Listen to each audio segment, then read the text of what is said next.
Now I'm reacting to Elon Musk and the interview that took the world by storm.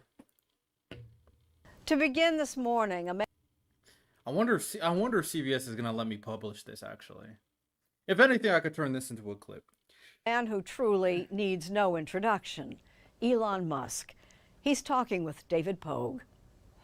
He is a truly incredible guy, and I don't say that often. In the beginning, Donald Trump and Elon Musk got along great.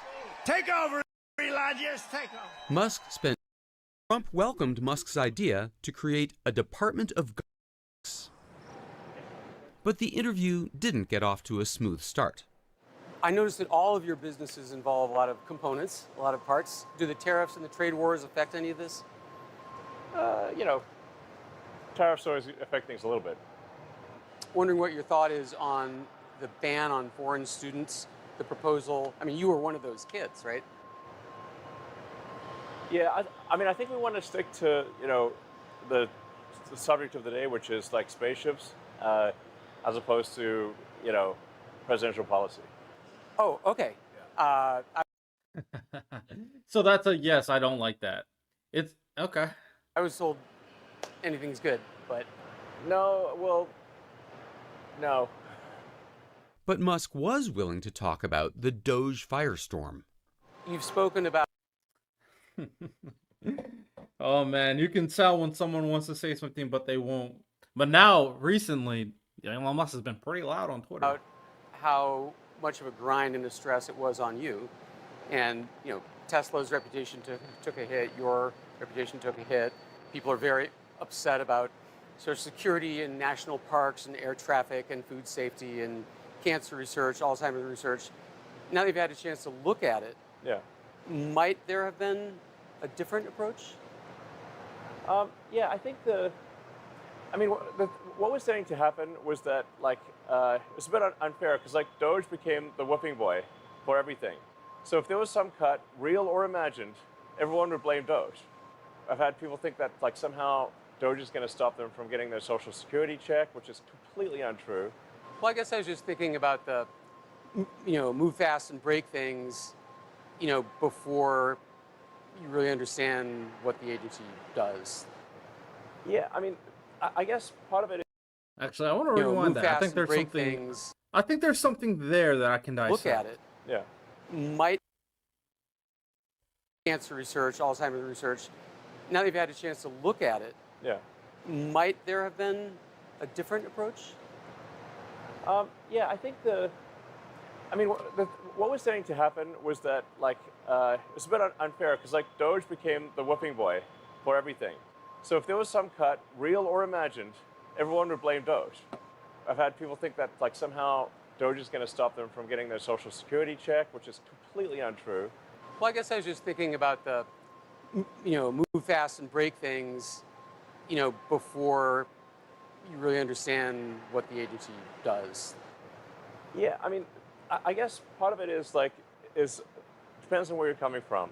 So, I'm like a proponent of smaller government, not bigger government. So now if somebody's a proponent of, more government programs and bigger government, and they see, hey, Doge is cutting all these government programs, then they'll be fundamentally opposed to that because they just think the government should do more things. That's just a fundamental, I guess, ideological opinion. But my frank opinion of the government is that, the government is just like the DMV that got big. Okay, so when you say let's have the government do something, you should think, do you want the DMV to do it? I wouldn't have lasted this long in the entertainment industry. Well, that's a terrible comparison, Elon. Come on. Musk started talking about the Trump administration. I hadn't even asked him about Trump. And it's not like I agree with everything the administration does. So it's like I agree with much of what the administration does, but we have differences of opinion. There are things that I don't entirely agree with. It's difficult for me to bring that up in an interview because then it creates a bone of contention. So then I'm a little stuck in a bind where I'm like, well, I don't want to, speak out against the administration, but I don't want to. I also don't want to take responsibility for everything the administration is doing. That doesn't make sense to me. Now, if we're playing the politics game, I understand that there's certain things you do or don't want to say to help your side win. But the reason why this doesn't make sense to me when Elon Musk says this, and honestly when anybody on the right says this, is because they're the people that is different, right? They're a part of a new system. It shouldn't be about politics. It should be about the people. So why would you care about how the right is perceived? Why are you playing the politics game that you guys hate so much? Elon Musk, you're the richest man in the world who controls the #1 media platform in the world. Are you scared of Donald Trump? Are you a part of the politics game as well? So all that bravado about changing everything was empty words. That's what it seems like to me. In Washington, federal workers say that Doge has left the government's operations in disarray. And worst of all, it might have all been for nothing. Musk claims to have saved the government $175 billion so far, nowhere close to his original target, or even his revised target. And that was before the president's new spending bill passed the House. According to the Congressional Budget Office, it will add $3.8 trillion to our debt over the next 10 years. It's now being debated in the Senate. So, I was disappointed to see the massive spending bill, frankly, which increases the budget deficit, doesn't decrease it, and undermines the work that the Doge team is doing. I actually thought that when this big, beautiful bill came along. I mean, everything he's done on Doge gets wiped out in the first year. I think a bill can be big or it can be beautiful, but I don't know if it can be both. My personal opinion. And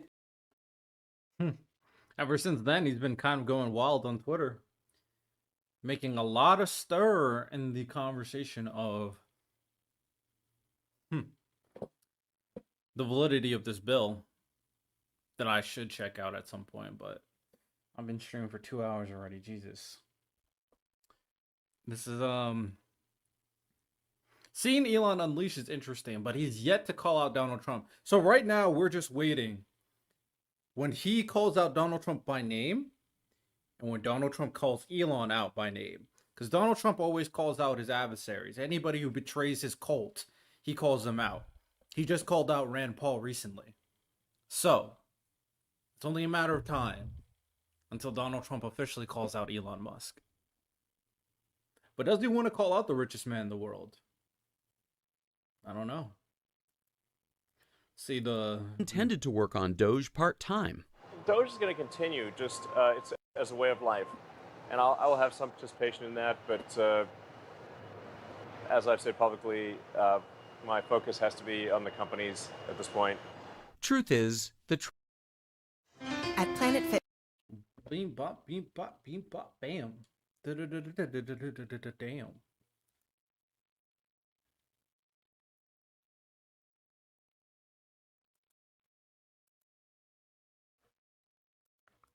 I guess you can think of the businesses as things that improve the probable